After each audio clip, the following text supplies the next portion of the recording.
Walter, you need to rest. I don't like this, Dorothy.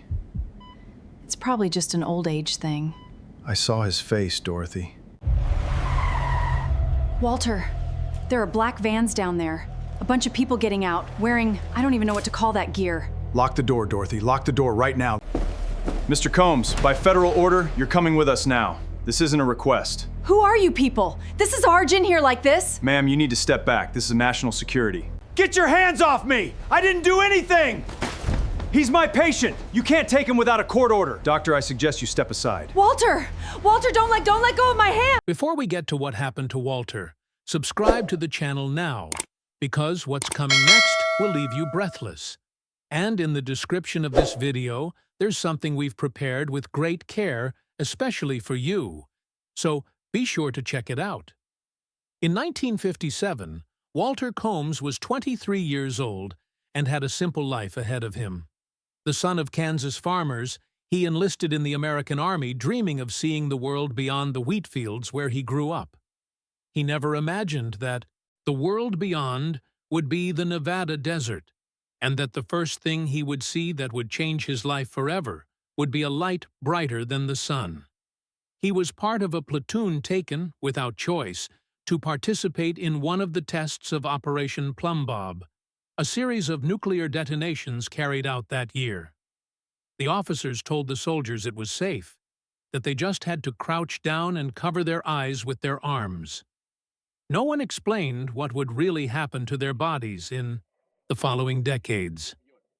Walter remembered the sudden heat on his exposed skin, as if someone had opened the door of an oven just inches from his face. He remembered the absolute silence that came before the bang, and the mushroom-shaped cloud that rose before them like a mountain rising from the ground. The soldiers were carried back within minutes, walking across the still hot earth, some taking photos as if it were a fairground spectacle. None of them knew what they were carrying with them when they returned home. Have you ever had a relative who served in the military and never wanted to talk about their experiences there? Share your story in the comments. Many people have a similar family story they don't even know about. Walter returned to Kansas, married a young woman named Dorothy, had 2 children, and worked for 30 years as a farm machinery mechanic. Life followed a normal course, without major upheavals. From time to time, he felt strange pains in his joints, or noticed small spots on his skin that local doctors attributed to age or the strong sun of the countryside. Nothing to worry about. It wasn't until 1989, when I was 55, that things really started to change. It began with a small lump on his neck, about the size of a pea. Walter, a man who never liked doctors, ignored it for weeks. But the lump grew, and others sprang up around it like a colony spreading beneath his skin.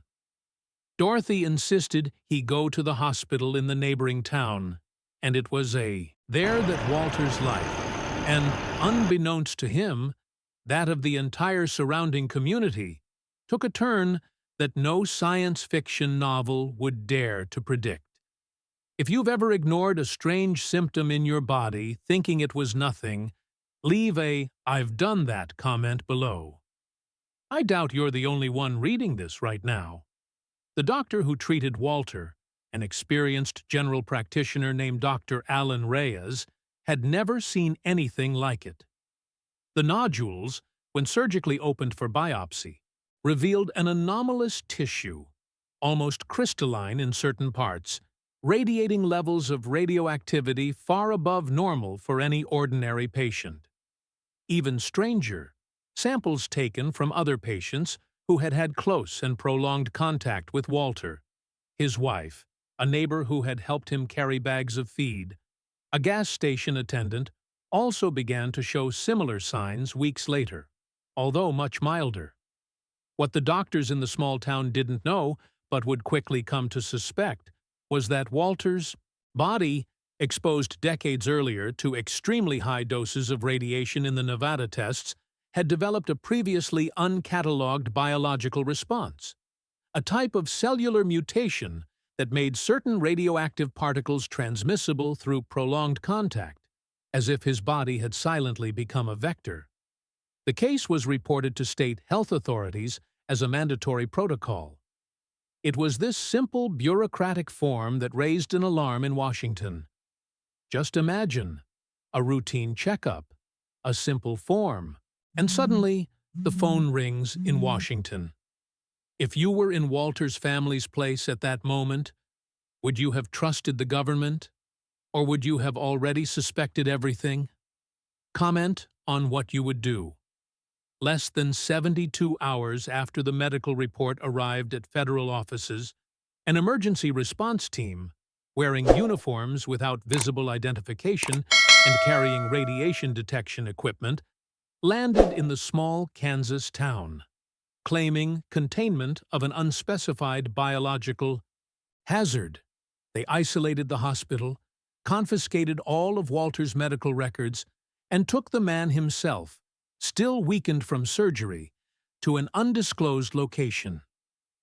Desperate, Dorothy was only informed that her husband was being treated in a specialized facility, and that any attempt to contact the press would jeopardize national security. The entire city was surrounded by an informal quarantine without anyone being able to explain exactly why. Rumors spread. Some said it was a new disease, others that it was chemical contamination from a nearby factory. No one imagined that the true origin dated back to an afternoon in 1957 in the Nevada desert. Walter was taken to an isolated facility surrounded by barbed wire and guarded by soldiers, which ironically resembled, in its cold and disciplined structure, the old camps where prisoners of war had been held decades before. Only now the prisoner was a sick man, and his crime was having survived something that the government itself had caused. Quick pause. If it happened to you, and one day someone knocked on your door to take you away without any explanation, what would go through your head first? Leave it in the comments. I want to read your reactions before continuing the story. In the following months, Walter underwent a battery of tests, all conducted by scientists who rarely identified themselves by their full names. He was treated with a mixture of clinical care and military distrust, as if he were simultaneously a patient and a threat. The walls of the complex were lined with lead, the doors sealed with multiple layers of security, and each meal was delivered by technicians wearing full protective suits. It was there, isolated from the world, that Walter met Dr. Elaine Whitfield, a biophysics researcher who openly disagreed with the protocol of absolute secrecy imposed by her superiors. Elaine believed that hiding Walter's case from the global scientific community was not only unethical, but dangerous. His biological phenomenon could, in fact, spread. Silencing the information meant preventing other doctors from identifying similar symptoms in other veterans exposed to the same tests decades earlier. Elaine began studying Walter not as a threat to be contained, but as a survivor whose body held crucial clues about the long-term effects of military radiation. Information that, if released, could help thousands of other veterans and their families, many of whom were also silently falling ill, without anyone connecting the dots. Do you believe that people like Elaine still exist, willing to risk everything for a just cause? Or do you think that only happens in movies these days? Write your thoughts below. Over 2 years of study, Elaine and a small, trusted team developed a theory. If Walter's cellular mutation had been caused by a specific type of radioactive particle absorbed during the 1957 explosion, it might be possible to neutralize it using an experimental chelating compound, capable of binding to these particles and allowing the body to expel them naturally, without transferring the contamination to anyone else in the process. The treatment was risky. The first attempts caused high fevers and extreme weakness in Walter, who often considered giving up. But the memory of Dorothy, waiting for months without knowing if her husband was still alive, kept him going. Elaine, for her part, risked her own career, and possibly her freedom, by insisting on documenting every step of the process in parallel reports, hidden from her superiors who preferred to simply wait for the problem to resolve itself. A grim euphemism that Walter understood perfectly well. After 18 months of experimental treatment, tests began to show a consistent drop in the levels of radioactivity in Walter's body.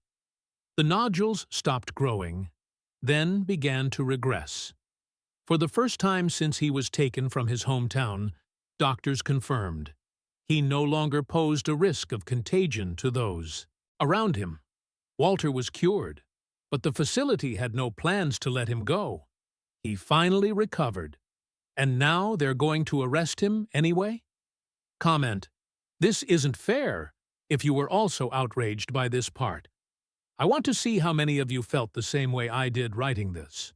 Aware that her superiors intended to keep Walter detained indefinitely, now not because of a biological risk, but to prevent him from revealing to the world what had happened, Elaine made a decision that would change everything.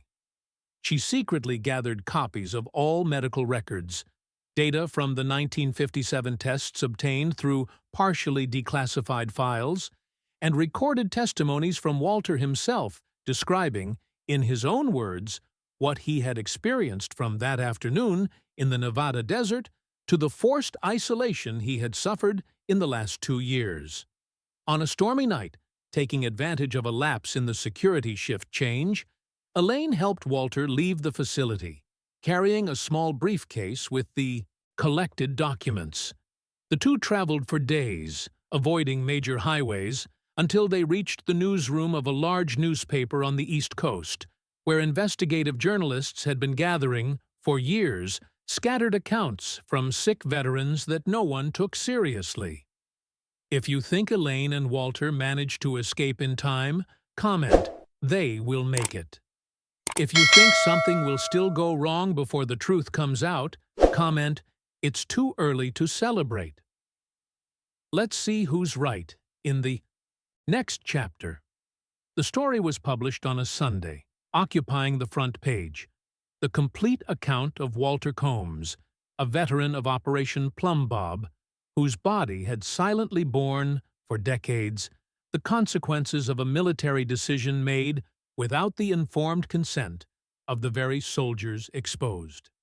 The article exposed not only Walter's individual case, but reignited the national debate about the so-called atomic veterans, many of whom were still fighting, alone, against illnesses that the government was reluctant to officially acknowledge. The reaction was immediate. Veterans organizations, family members of other soldiers who had participated in the same tests, and civil rights advocates rallied around Walter's case, pressuring Congress to open formal investigations. Authorities at the facility where he had been held initially denied any wrongdoing, but the documents brought forth by Elaine, including internal records that contradicted previous public statements, made their silence untenable. Walter, sitting next to Dorothy for the first time in 2 years, watched on television as a government spokesperson, in front of cameras across the country, publicly acknowledged that nuclear tests conducted decades earlier had indeed exposed military personnel to risks not fully disclosed at the time, and that his case would be addressed as part of a broader review of compensation policies for affected veterans. The truth has finally come out. If you've ever experienced or know someone who has, having to fight against some kind of institutional silence to be heard, leave a comment below. I want to hear your story too. Years later, Walter Combs would become a well-known voice among veterans associations, traveling the country to tell his story, no longer as a secret buried in the desert, but as a testament to resistance. He never held a grudge against the young soldiers who, like himself, were simply following orders without understanding the true scope of what they were doing. His greatest wish, he always repeated, was that no other family would have to wait decades to learn the truth about what had happened to a husband, a father, a son. Elaine Whitfield continued researching the long-term effects of radiation, now with the freedom to publish her findings in the international scientific community, without the burden of secrecy that had almost prevented her from helping Walter in time. The small Kansas town, once isolated by an unexplained mystery, returned to the tranquil routine of the wheat fields. But everyone there, in some way, carried the memory that the truth, no matter how long it remains buried, always finds a way to surface. And you? What struck you most about this story? Leave a comment, and don't forget to like the video and subscribe to the channel. Stories like Walter's deserve to be told, and you're the one who helps them reach more people.